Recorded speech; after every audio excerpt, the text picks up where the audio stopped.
bless up the viewers, the subscribers, how you are doing. You know, it's Links 0070 to the V. So we're on the outside again, just checking in with you guys. Hope that you guys are doing fine. Just want to say a little bit about the whole entire situation with Donna Lee once more.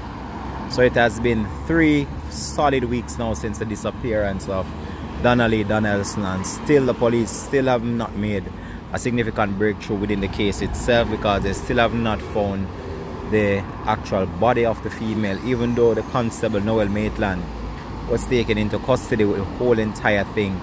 And we're not sure whether or not he will be convicted based on the evidence that the police said that they have gathered in relation to the case itself.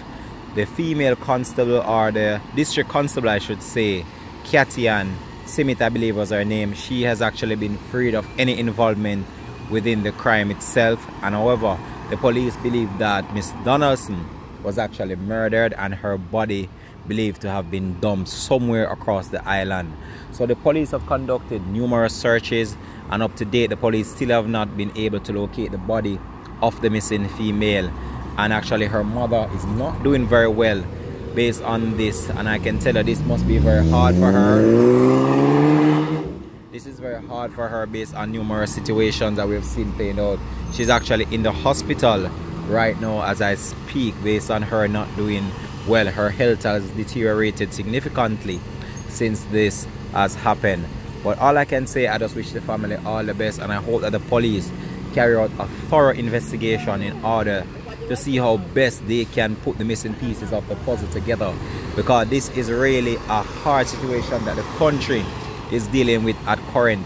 And I can tell you that the country right now is very perturbed based on how the police handled the initial start of the investigation, because they did not really handle the investigation as we thought they would have in the start of it. However, they kind of step up their game and actually lay charges against this individual, which was very good. However, whether or not he will be convicted or not, we're not sure about how that will go.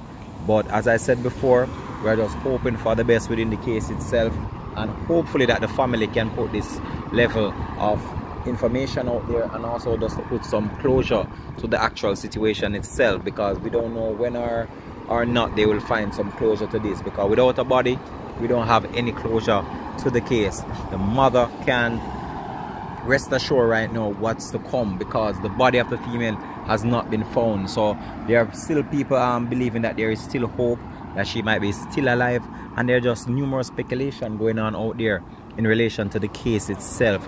But I just hope that the family themselves just try their very best in order to deal with the situation. And even though this is a difficult time for them, we still have to just wish them all the best during this difficult time. And I just hope that they just find the courage and the strength to actually cope with what is going on. So with that said, I just want to just bless up the viewers wherever you are watching this right now in the world. Much love and much respect goes out to you as always. Peace out from Links TV.